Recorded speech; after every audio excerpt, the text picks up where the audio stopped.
कहानी एक गांव में रहने वाले मूर्तिकार की है जो बहुत ही सुंदर मूर्तियां बनाता था और इस काम से वो अच्छा जीवन यापन कर पाने लायक कमाता था।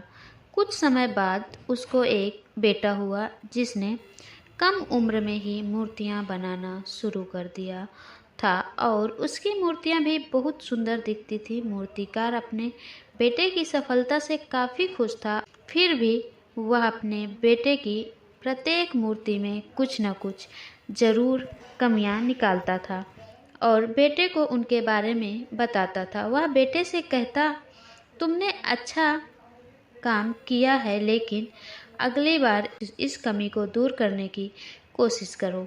बेटा भी अपने पिता की बात मान लिया करता। उसने अपने पिता की सलाह के बाद अपनी हर मूर्तियों की सुधार करना जारी रखा।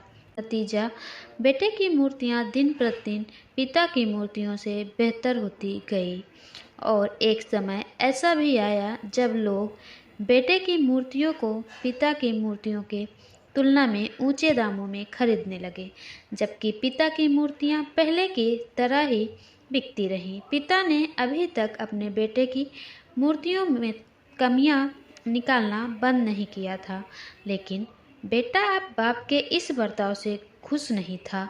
फिर भी वह बिना दिमाग लगाए उन कमियों को स्वीकार कर लेता था। पिता के सुझावों के अनुसार अपनी मूर्तियों में सुधार करता रहा। आखिरकार एक दिन ऐसा आया जब उसके पिता ने उसकी बनाई मूर्तियों में कमियां निकालनी चाहिए, तो बेटे का धैर्य जवाब दे गया। बेटे ने कहा, पिताजी, अगर आप इतने श्रेष्ठ मूर्तिकार होते तो आपकी मूर्तियां मेरी मूर्तियों से कम कीमत पर नहीं बिकती। मुझे नहीं लगता कि मुझे अब आपके सलाह की आवश्यकता है। मेरी मूर्तियां परफेक्ट है। बाप ने यह सुनकर अपने बेटे को सलाह देना बंद कर दिया। कुछ महीने बीत गए।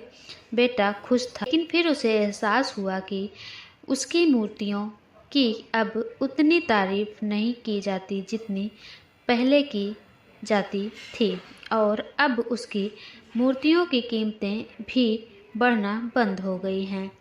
पहले तो उसे कुछ समझ नहीं आया, लेकिन फिर वह अपने पिता के पास गया और उनसे मदद करने को कहा। पिता ने बड़े शांति से बेटे की बात सुनी, जैसे उन्हें पहले से ही पता था कि ऐसा दिन आएगा। बाप का चेहरा पढ़ बेटे ने भी यह महसूस किया और पूछा, क्या आप पहले से जानते थे कि ऐसा कुछ होने वाला था?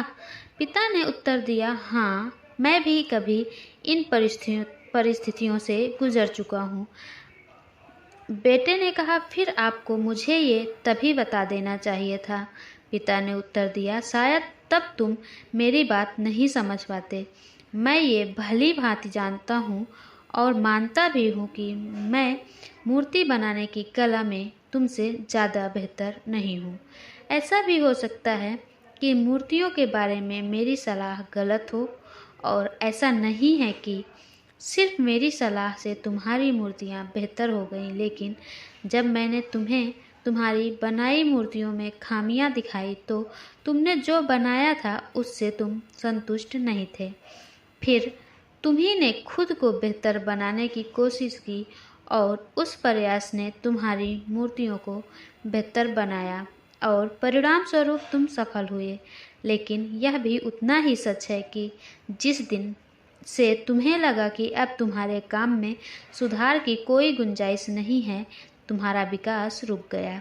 लोग हमेशा तुमसे अधिक की उम्मीद करते हैं और इसलिए अब तुम्हें न तो अपने काम के लिए ज़्यादा सराहना मिलती है और न ही इसके लिए ज़्यादा पैसे मिलते हैं। बेटा कुछ देर चुप रहा, फिर उसने पूछा, तो अब मुझे क्या करना चाहिए? बेटे के सवाल के जवाब में पिता ने एक छोटा लेकिन अमूल्य जवाब दिया, असंतुष्ट होना सीखो। विश्वास करो कि सुधार और बेहतर बनने के लिए हमेशा जगह है। यह एक बात तुम्हें भविष्य में निरंतर प्रगति करने के लिए हमेशा प्रेरित करेगी और हमेशा सुधार करती रहेगी, तुम्हें पहले से ज़्यादा बेहतर बनाती रहेगी।